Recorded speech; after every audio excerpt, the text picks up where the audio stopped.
नमस्कार मेरे प्यारे साथियों, स्वागत है आपका अपने हिस्ट्री क्लास में। तो साथियों, आज हम जो जानेंगे वो जानेंगे उत्तर वैदिक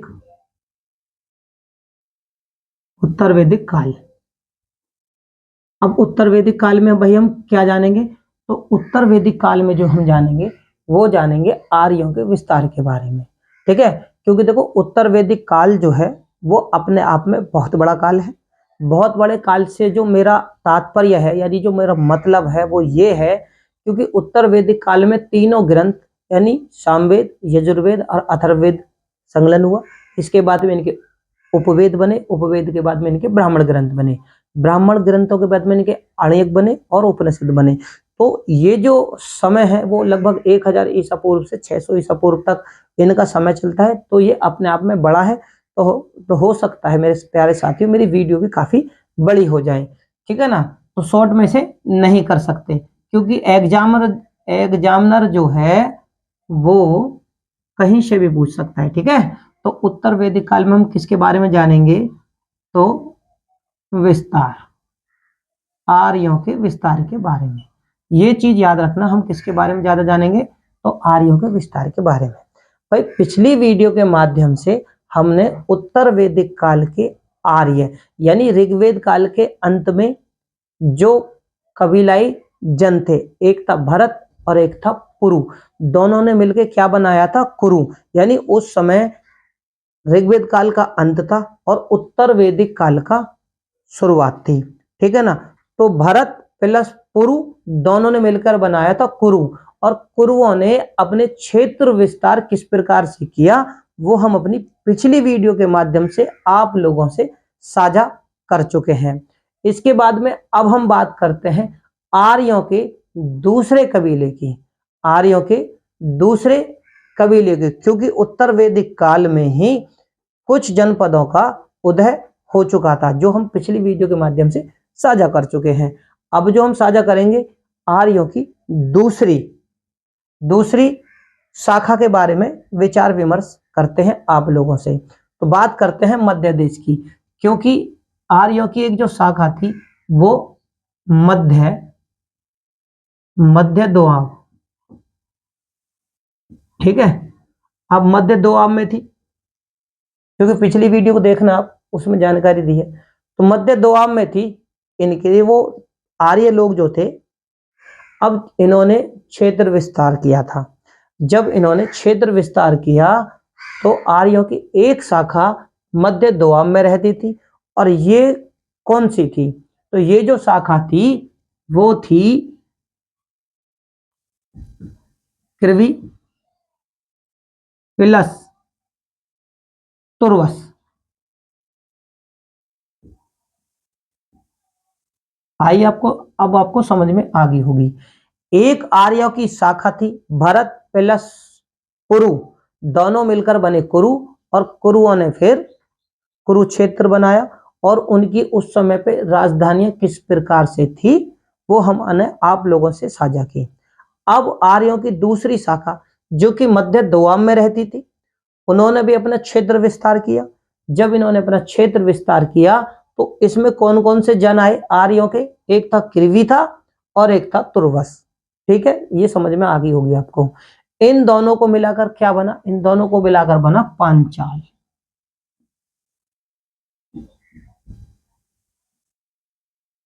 तो ये जो जन थे ये क्या कहलाए? पांचाल कहलाए। ठीक है, अब आपको समझ में आ गई होगी। अब पांचाल कहलाए तो पांचाल जो था उसके अगर मैं शासन की बात करूं, शासकों की बात करूं, तो इसका जो शासक था बहुत ही ज्यादा विद्वान, उस समय के आर्यों में बहुत ज्यादा विद्वान था। उस शासक का नाम था प्रवाहरण जेवली। क्या था? शासक। इसका जो शासक था, इसका शासक, अब किसका शासक था ये भी तो जान लीजिए। किर्विजन और तुर्वस जन मिलकर पांचाल कहलाए। पांचाल लिख देता हूं, कभी आप भूल जाओ। पांचाल राज्य भी था। ये जब पांचाल कहलाए तो इन्हीं का एक शासक था। ठीक है, और शासक जो था उस शासक का नाम था प्रवाहन जेवली। ठीक है। अब ये जो शासक थे बहुत ही ज्यादा विद्वान थे, ठीक है ना, और विद्वानों को संरक्षण देने वाले थे, ठीक है ना। और ये जो पांचाल था, पांचाल राज्य और पांचाल जो आर्य लोग थे, ये किसके लिए मशहूर थे? तो दार्शनिक राजाओं के लिए पांचाल राज्य बहुत ज्यादा प्रसिद्ध था। और यहाँ के राजा जो थे वो विद्वानों को संरक्षण प्रदान करते थे। उन्हीं में से एक अगर विद्वान की मैं बात करूं तो आरुणि, क्या था? आरुणि और श्वेत केतु, ठीक है। आरुणि और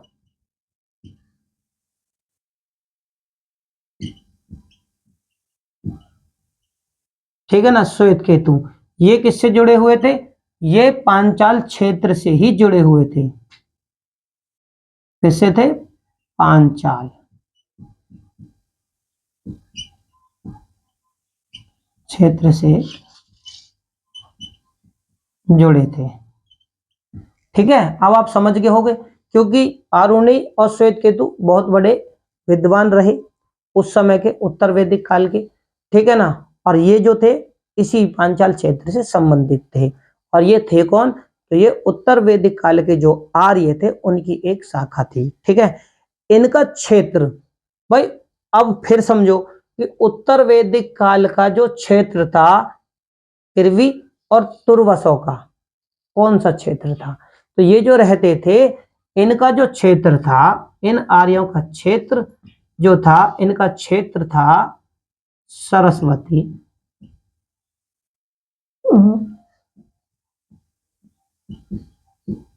सरस्वती और ठीक है। तो इनका जो क्षेत्र था ना वो सरस्वती और गंगा का दोआम क्षेत्र था, ठीक है ना। सरस्वती नदी और गंगा,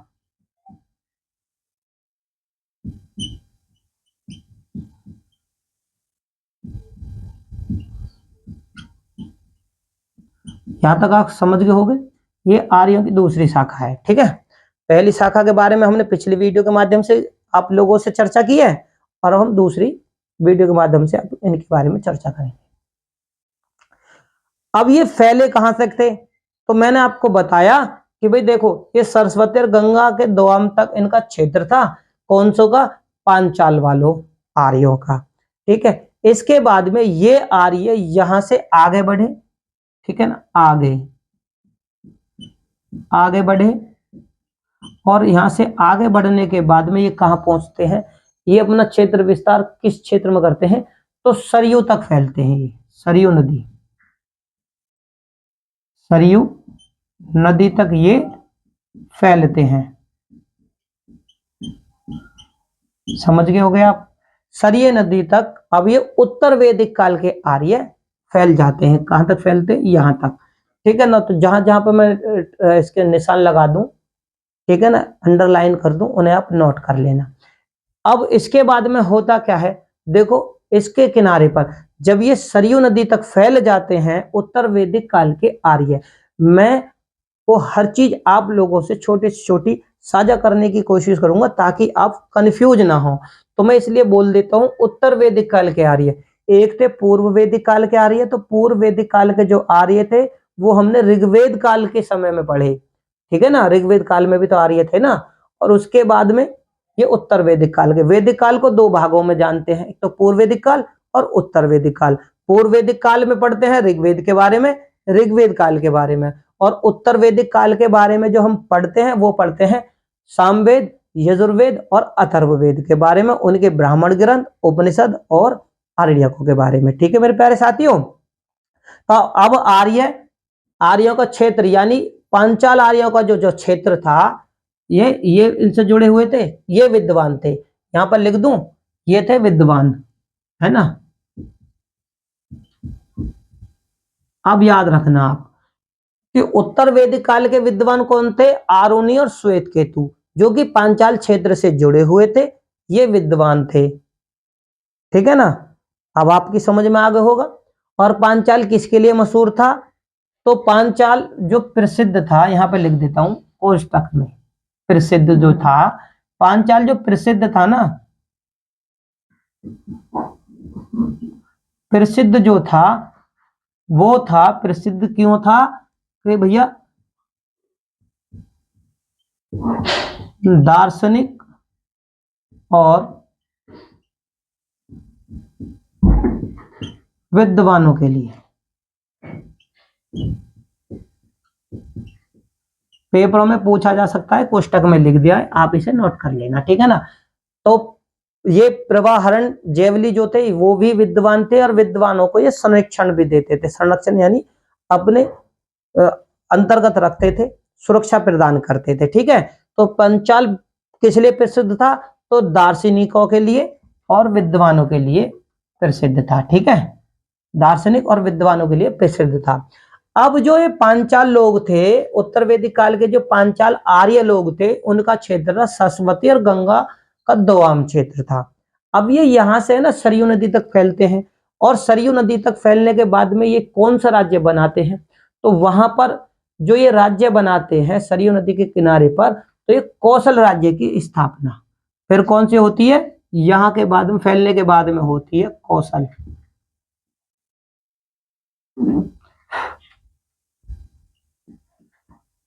कौशल राज्य, ठीक है ना, स्थापना। अब ये नोट कर लेना, ठीक है। जब आर्य लोग इस सरस्वती और गंगा के क्षेत्र को छोड़कर आगे बढ़े, तो वहां पर बढ़ते हुए पहुंचते हैं ये सरयू नदी के किनारे, और सरयू नदी के तक फैलने के बाद में आर्य लोग वहां पर कौन सा राज्य बनता है? तो कौशल राज्य की वहां स्थापना हो जाती है।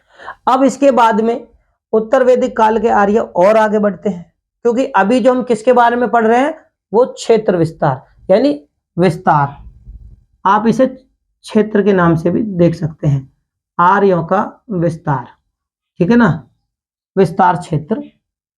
तो उत्तर वैदिक काल के आर्यों को विस्तार क्षेत्र।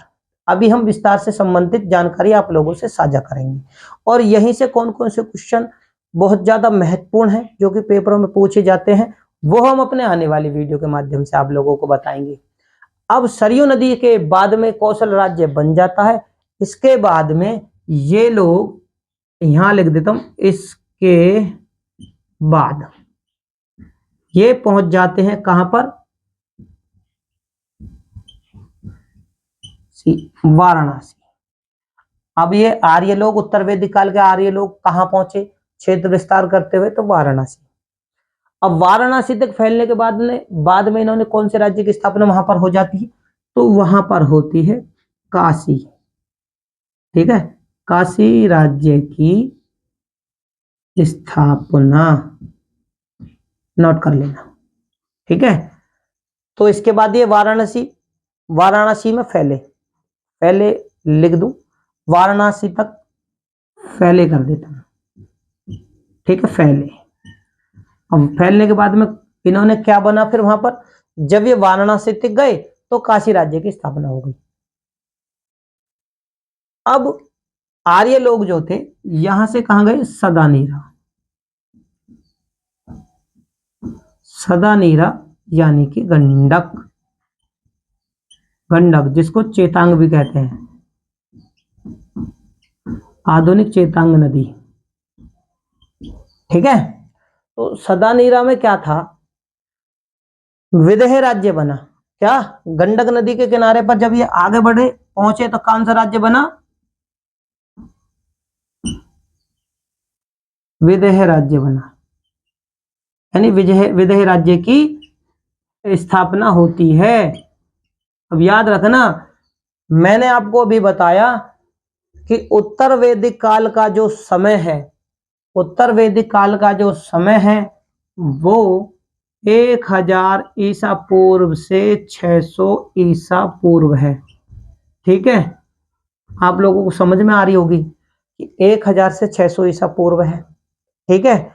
और 600 ईस्वी में 16 महाजनपदों का उदय हुआ था।